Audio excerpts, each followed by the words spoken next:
கர்த்தருடைய மகா பரிசுத்தமுள்ள நாமத்துக்கு மகிமை உண்டாவதாக. என் அன்புக்கினியவர்களே, good friend Jesus YouTube channel மூலமாய் நித்தியம் சேர்க்கும் சத்தியம் என்கிற தலைப்பில் இந்த நாளிலே நான் உங்களோடு பகிர்ந்து கொள்ள கர்த்தர் எனக்கு வெளிப்படுத்தின 1-2 காரியங்களை குறித்து நான் உங்களோடு பகிர்ந்து கொள்ள ஆசைப்படுகிறேன். முதலாவது, குற்றப்படுத்துவது தேவனுக்கு பிரியமில்லாத காரியம்.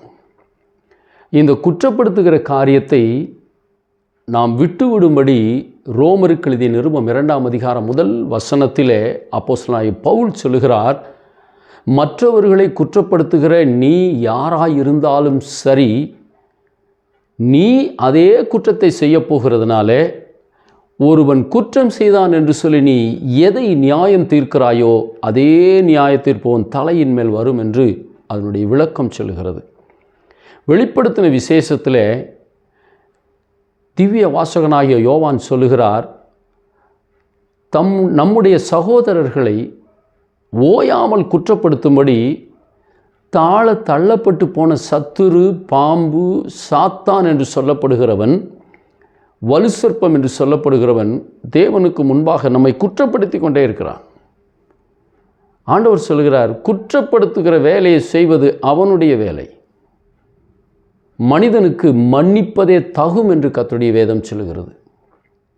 மன்னிக்கிற தேவன், குற்றப்படுத்தாதிருக்கும்படி எச்சரிக்கிற தேவன் உங்களையும் என்னையும் சொல்லுகிறார், நீங்கள் யாரையும் குற்றப்படுத்த வேண்டாம் என்று.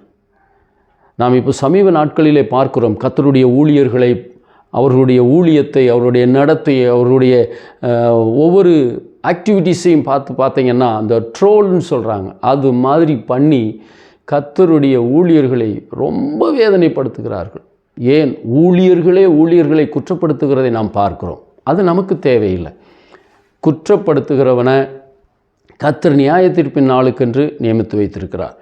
மன்னிக்கிற மனநிலையோடு மனிதன் என்றைக்கு தேவனுக்கு முன்பாக நிற்கிறானோ அவனை கர்த்தர் உயர்த்துவார், நன்மையினால் நிரப்புவார். குற்றப்படுத்துவதை விட்டுவிடுவோம், மன்னிப்போம், மறப்போம், தேவனுடைய வருகைக்கு ஆயத்தமாவோம். அநேகருக்காய் ஜெபிக்கிற காரியங்களை கர்த்தர் நம் தலையின் மேல் வைத்ததினாலே நாமும் அப்படியே நடந்து கொள்ள கர்த்தர் உங்களுக்கு உதவி செய்வாராக என்று சொல்லி இயேசுவின் நாமத்தில் உங்களை வாழ்த்தி ஆசீர்வதிக்கிறேன். ஆமேன். அல்லேலூயா.